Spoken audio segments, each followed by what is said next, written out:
ये शौचालय हमारे पास नहीं है, कॉलोनी के लिए हमने पैसे दिए 10,000 रुपये, 4 साल हो गए जी। और इन्होंने आज तक इन्हें अब मिल जाएगी अब कहेंगे 4 अप्रैल निकल गई और उन्होंने कोई कॉलोनी अभी आज तक आई नहीं थी। अच्छा, शौचालय को भी उन्होंने कोई बताया नहीं तुम्हारा आया या नहीं आया। तो शौचालय तो आ गया है, तुम्हारा पैसा आया है शौचालय का? अब हम बगैर पढ़े लिखे आदमी हमें क्या मालूम आया नहीं आया, हमको बताया थोड़ी उन्होंने। रामपुर के पजवा कस्बे में रहने वाले राधे श्याम और मोहम्मद हाशिम ने सरकारी अधिकारियों के लिए एक सवाल लिखा है। पूछ रहे हैं कि एक गूंगे और बहरे और एक अंधे ने आपके साथ ऐसा क्या कर दिया कि आपकी आंखों का नमक मर गया। पूछ रहे हैं कि साहब, आलीशान बंगले में रहने के बाद भी मन नहीं भरा जो एक गरीब लाचार को सरकारी घर और शौचालय देने में आहें निकल रही हैं। एक गरीब लाचार का हक मारने के बाद 15 अगस्त को कैसे तिरंगे के सामने सर उठाकर खड़े हो जाते हो, लाज नहीं आती क्या? एक बार मिलिए मोहम्मद हाशिम और राधे श्याम से। उम्र गुजर गई गुहार लगाते, लेकिन एक शौचालय ना मिला। मोहम्मद हाशिम आंखों से देख नहीं सकते, फिर भी डीएम, सीडीओ, प्रधान सबके पास सालों से चक्कर लगा रहे हैं। कह रहे हैं कि राजपाट नहीं मांग रहा, बस एक शौचालय दिलवा दो। हमें तकलीफ नहीं कि आप बंगला, फ्लैट, पेंट हाउस या फार्म हाउस में रहते हैं, लेकिन इस गरीब ने आपका क्या बिगाड़ा है कि उसका हक उसे देना नहीं चाहते। एक बार सुनिए मोहम्मद हाशिम को और खुद अपने विवेक से फैसला कीजिए, आखिर यूपी के अधिकारी क्या कर रहे हैं। मोहम्मद हाशिम। हाजिम भाई, क्या परेशानी है? ये शौचालय हमारे पास नहीं है, कॉलोनी के लिए हमने पैसे दिए 10,000 रुपये, 4 साल हो गए जी। और इन्होंने आज तक इन्हें अब मिल जाएगी अब कहेंगे 4 अप्रैल निकल गई और उन्होंने कोई कॉलोनी अभी आज तक आई नहीं थी। अच्छा, ना पैसे दिए उन्होंने। अच्छा, शौचालय का क्या रहा? शौचालय को भी उन्होंने कोई बताया नहीं तुम्हारा आया या नहीं आया। तो शौचालय तो आ गया है, तुम्हारा पैसा आया है शौचालय का? अब हम बगैर पढ़े लिखे आदमी हमें क्या मालूम आया नहीं आया, हमको बताया थोड़ी उन्होंने। अच्छा, तो आंखों से दिखता है आपको? ना ना ना, आप कहीं चेक करा लीजिए।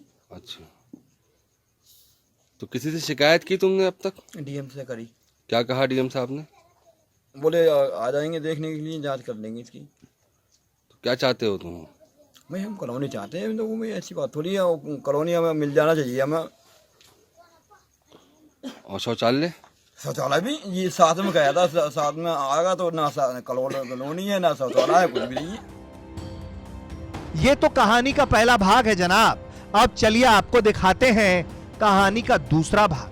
कसम से नटवर लाल को ना भूल गए तो कहिएगा। इस तहसील के अंदर 375 शौचालय आवंटित हुए, जिसमें से बने बस 100, लेकिन बाकी शौचालय का पैसा कहां गया कोई नहीं जानता। राधे श्याम 5 भाई हैं, जिनमें 4 भाई ना कुछ बोल सकते हैं ना कुछ सुन सकते हैं। टूटा मकान है, टपकती छत है और जानवरों के साथ रहने को मजबूर है, लेकिन नासपीटों ने शौचालय के नाम पर इनका पैसा भी उठा लिया और नदारद भी हो गए। अब दोनों भाई किसी को कुछ कहें तो कैसे कहें। ये जो नरेश कुमार हैं और ये राधे श्याम हैं, ये 5 भाई हैं। 4 भाई हैं इसी घर में रहते हैं, एक भाई बाहर रहता है और ये चारों गूंगे और बहरे लोग हैं, कम सुनते और बोल नहीं पाते हैं।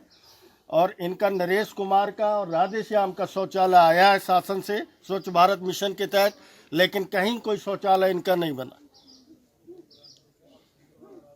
इन्होंने शपथ पत्र दे के शिकायत भी की है। अब चलिए आपको एक क्लासिकल सीन दिखाते हैं, जरा दिल थाम कर बैठिएगा। पहली नजर में आपको ऐसा ना लगे कि आप मंगल ग्रह पर आ गए हैं और आपके सामने एलियन का स्पेस शटल खड़ा है। एक तो यहां सबके शौचालय बने नहीं और जिनके बने उनकी हालत देख लीजिए। कौन कमबख्त कहता है कि चांद पर से सिर्फ चीन की दीवार दिखती है। एक बार रामपुर के इस गांव को देखिए, ये पर्दे वाले टॉयलेट भी दिखेंगे।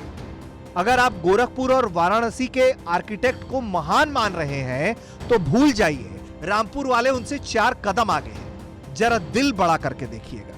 हालांकि इस बारे में जब हमने रामपुर के डीएम से जानने की कोशिश की तो उन्होंने वही जवाब दिया जिसका अंदाजा हमें पहले से था, यानी जांच के आदेश दे दिए गए।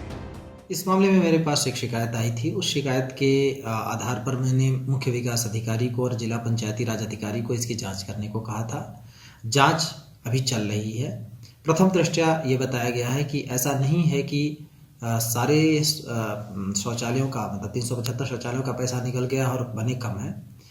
मोटा मोटी जितने के पैसे निकले हैं उतने बने हैं, पर हाँ क्वालिटी में समस्याएं हैं जिसको अभी उसका वेरिफिकेशन कराया जा रहा है, उसका सत्यापन हो रहा है। जहाँ तक कुछ लोगों के छूटने का प्रश्न है, कल ही मैंने कहा कि कल ही इसकी जांच करके, और अगर कोई पात्र ऐसा छूटा है तो उसमें मैं विधिक कार्रवाई भी करूंगा और विभागीय कार्रवाई भी करूंगा। एक परिवार है जिनमें 4 भाइयों गूंगे बहरे हैं, उन तक का शौचालय नहीं है। ये मामला प्रकाश में आया है, इसकी जांच मैं कल ही करवा रहा हूँ, और इसमें जिस भी तरीके से अगर नाम आने के बाद भी इसमें छूटा है या क्या गड़बड़ी हुई है, किस स्तर से गड़बड़ी हुई है, उस स्तर पर बहुत सख्त कार्रवाई की जाएगी। जांच तो खैर क्या ही होगी, और क्या तो रिपोर्ट आएगी, और क्या तो कार्रवाई होगी। दरअसल ये कहानी किसी जांच, किसी रिपोर्ट, किसी कार्रवाई की है ही नहीं। ये कहानी है उस सिस्टम की, उस सोच की और उस संवेदनहीनता की जिसमें गरीबों का उनका हक देने में भी अधिकारियों की भौवें चढ़ जाती हैं। रामपुर से आमिर खान की रिपोर्ट, यूपी तक।